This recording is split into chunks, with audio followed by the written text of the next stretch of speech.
Two cells A and B of the EMF 2 volt and 1.5 volt respectively are connected as shown in the figure through an external resistance 10 ohm.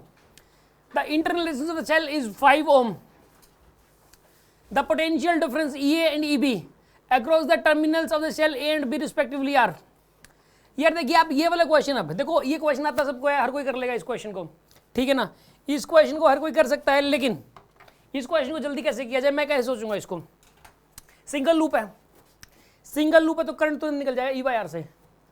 ये देखो polarity बताइए, same opposite sense में इनकी, तो ये अपना current, ये positive वाली प्लेट इधर अपना करंट इधर चलाएगी, ये अपना इधर चलाएगी, ये 2 वोल्ट की 1.5 वोल्ट की है, तो इफेक्टिव तो हो गया 0.5 वोल्ट, तो इफेक्टिव हो गया 0.5 वोल्ट, ठीक है ना, डिवाइडेड बाई में यहाँ पे, उसके बाद आर कितना हो जाएगा यहाँ पे 5 5 10 10 और 10 20, तो यहाँ पर हो जाएगा ये 5 डिवाइडेड बाई 200, तो 5 बाई 200 का मतलब क्या हुआ 1/40, ठीक है ना। करंट कितना चलेगा इसमें से 1/40 एम्पियर का करंट चलेगा, ठीक है, 1/40 एम्पियर करंट चलेगा इसके अंदर। ये बात क्लियर है आपको,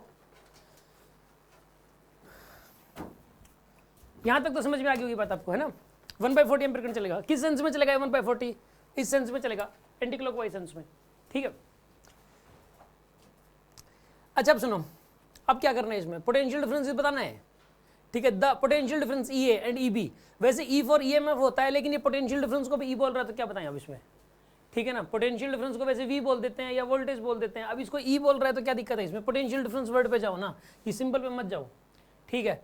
तो इसके अंदर इसका क्रॉस पोटेंशियल, ये बताइए चार्जिंग मोड में है कि डिस्चार्जिंग मोड में, ये तो डिस्चार्जिंग मोड में होगी, चार्जिंग मोड में हो जाएगी, इसमें ये बात पता होनी चाहिए, एक चार्जिंग मोड में होगी, डिस्चार्जिंग बड़े वाली डिस्चार्जिंग मोड में है और ये छोटे वाली चार्जिंग मोड में है। जब डिस्चार्जिंग मोड में होती है तो पोटेंशियल डिफरेंस होता है ई माइनस आई आर, और चार्जिंग मोड में होती है तो ई प्लस आई आर होता है।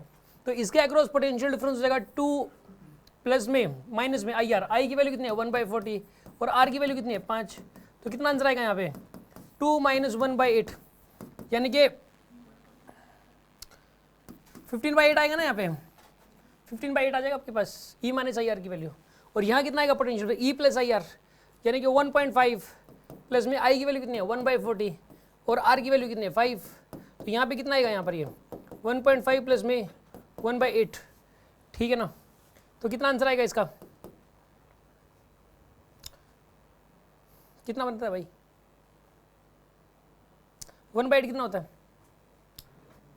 0 पॉइंट कितना बनेगा 0.125 प्लस 1.5 है ये, तो कितना बनता है ये 1.625 आ गया आपके पास। तो इसका क्रॉस हो जाएगा 1.625 पोटेंशियल डिफरेंस, प्लस है ना ये तो 1.5, ठीक है, ये तो 1.625 हो जाएगा, 1.625 ये रहा, और ये रहा 1.8, इसको सोल्व करो, ये कितना बनता है ये माइनस आई आर की वैल्यू 1.875 वोल्ट, तो ये आंसर आ जाएगा आपके पास। इस क्वेश्चन में सीखने वाला क्या था, इस क्वेश्चन में ना 2 बातें सीखने वाली हैं।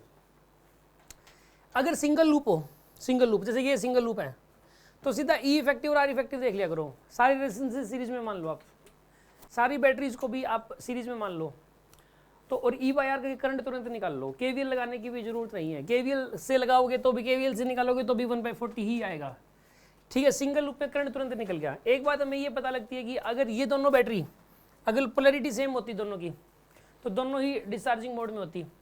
अब एक चार्जिंग मोड में एक डिस्चार्जिंग मोड में है। एक बात हमें याद रखनी है कि इसके अंदर डिस्चार्जिंग मोड में होती है तो बैटरी के अक्रॉस पोटेंशियल डिफरेंस होता है ई माइनस आई आर, और चार्जिंग मोड में होती है तो पोटेंशियल डिफरेंस होता है ई प्लस आई आर। इतनी सारी इन्फॉर्मेशन किसी बच्चे को हो तो वो बच्चा इस क्वेश्चन को तुरंत कर देगा। इस क्वेश्चन में फिर कुछ भी नहीं है।